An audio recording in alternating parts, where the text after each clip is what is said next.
Se nós olharmos de 1990 para cá, mais ou menos governo Itamar, governo Fernando Henrique, primeiro, houve uma abertura da economia brasileira para o exterior e houve um processo não só de privatização de estatais, mas houve um processo de reforma administrativa que liberou para a sociedade muitas das funções que eram do Estado.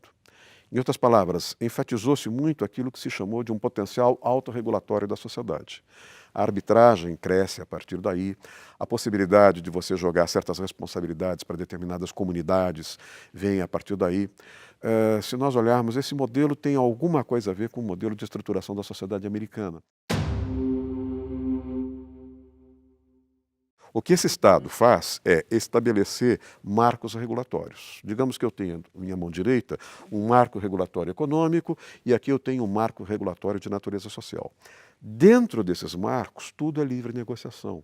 Dentro desses marcos, você é livre para pertencer a uma entidade sindical, para pertencer a uma igreja, para pertencer a um coletivo, a um movimento social, e você estimula a formação do que nós vamos chamar de uma sociedade reticular, de uma sociedade em redes, sociedade essa estimulada, ela própria, a tentar resolver os seus problemas. O que nós podemos perceber é que nós temos tido aí, na fixação dos marcos, no papel da definição do que sobra para o Estado, que o Estado tem de fazer, uma certa incapacidade do Estado de tomar essas decisões. Por que o Estado tem essa incapacidade de tomar essas decisões? Porque o sistema político partidário brasileiro tem defeitos, e esses defeitos precisam ser pensados e corrigidos. Eu descobri um texto que não foi publicado apenas pelos jornais. Não vejo esse texto publicado em livros do Celso Furtado. É um livro, um texto que ele publicou depois de cassado. Ele deu uma conferência em Yale, nos Estados Unidos, publicou esse texto na revista da Civilização Brasileira, do Enio Silveira, no Rio de Janeiro, que foi fechada depois de 5 números pela ditadura. A revista era boa demais para ser compatível com a ditadura. E ele dizia o seguinte: nós temos de tomar cuidado, porque se no passado nós tínhamos um poder moderador, agora a gente tem um novo poder para arbitrar as crises de um presidencialismo de colisão. É o poder militar. Neste momento, a gente percebe que não temos nem o poder moderador do imperador, nem o poder militar. Nós temos o poder do judiciário.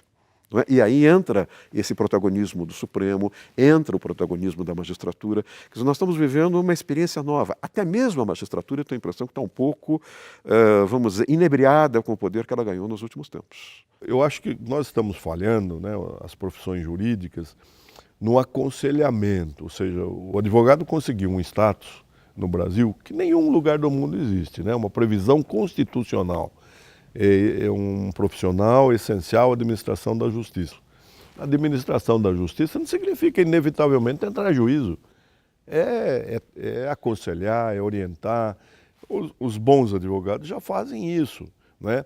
E, de certa forma, fidelizam o cliente. Eu não acho que o advogado deva ser aquele que só é procurado no momento de extrema gravidade, quando a situação já não tem remédio senão ingressar em juízo.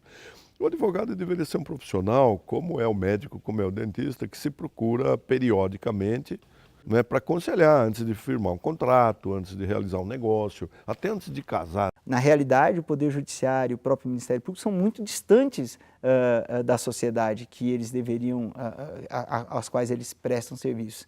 E você não tem aí uma prestação de contas. Isso faz com que o poder fique fechado.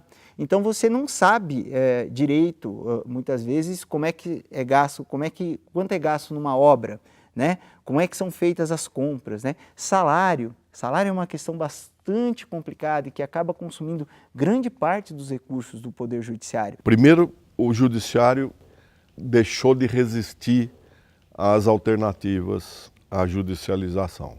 Então, a primeira resistência à adoção daquilo que os americanos chamam de ADR, né, Alternative Dispute Resolution, era do próprio Judiciário. Então, o Judiciário não admitia. Aos poucos, nós percebemos, e eu acho que isso é a tendência geral, de que o excesso de processos estava tornando uma justiça que já é disfuncional por causa da sofisticação de 4 instâncias, 100 tribunais, 5 justiças, 3 especiais e 2 comuns.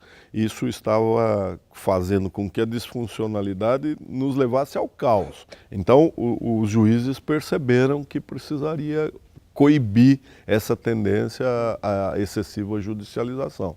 Aí nós começamos a fazer, há uma lei hoje que vai ser sancionada na mediação, inclusive para o poder público, que é o grande cliente, não é? do judiciário.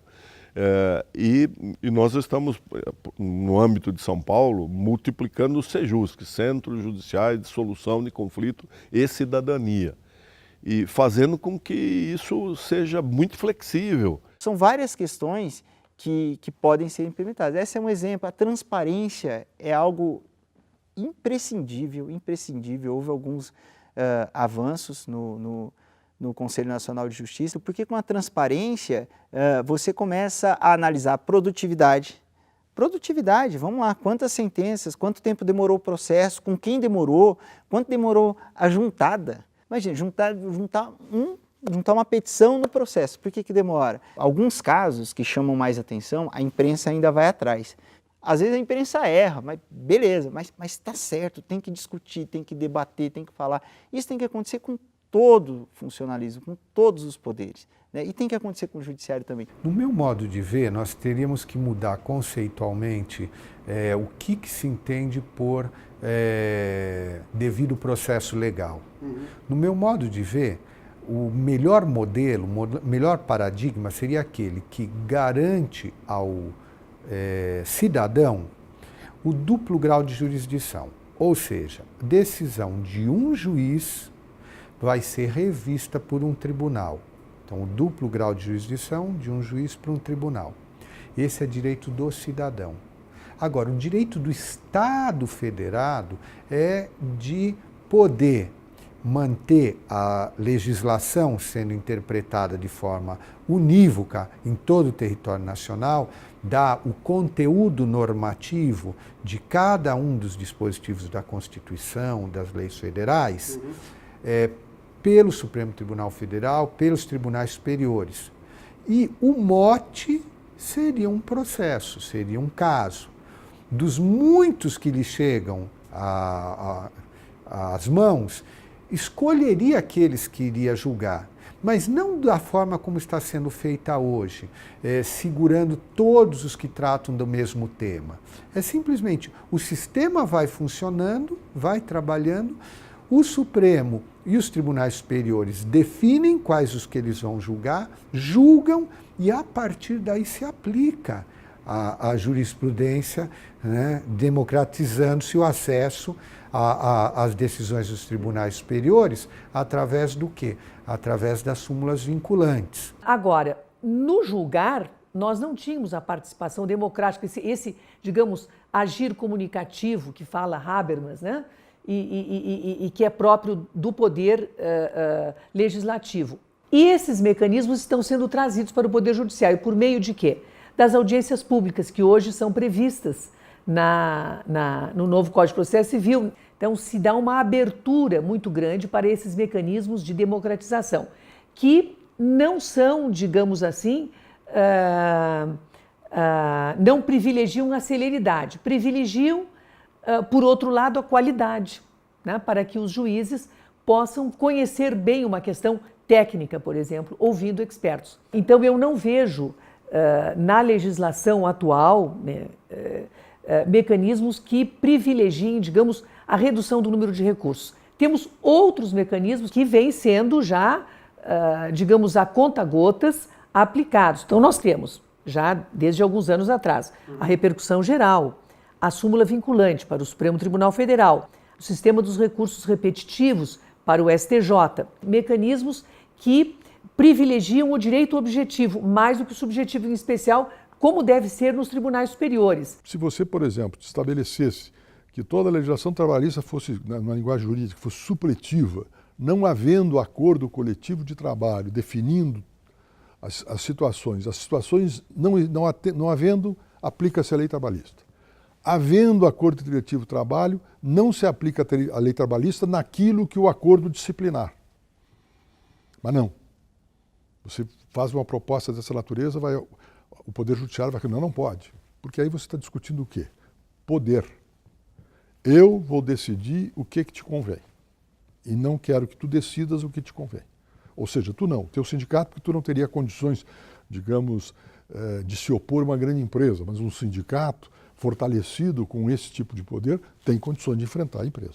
O que hoje nós temos de perceber é que há um deslocamento do processo político para outras áreas da sociedade brasileira. Então nós tivemos alguns avanços que levaram a uma simplificação do processo, mas a gente ainda está muito longe daquilo que é esperado para a sociedade. Nós tínhamos que ter, primeiro, capacidade de compor os conflitos sem ter que chegar à justiça. Nenhuma medida isoladamente considerada vai resolver o problema. Ou seja, não adianta nós pensarmos que vamos resolver esse problema pensando exclusivamente no conjunto do Poder Judiciário. Temos que examinar todo o conjunto da problemática, que envolve a litigiosidade, ou seja, a demanda.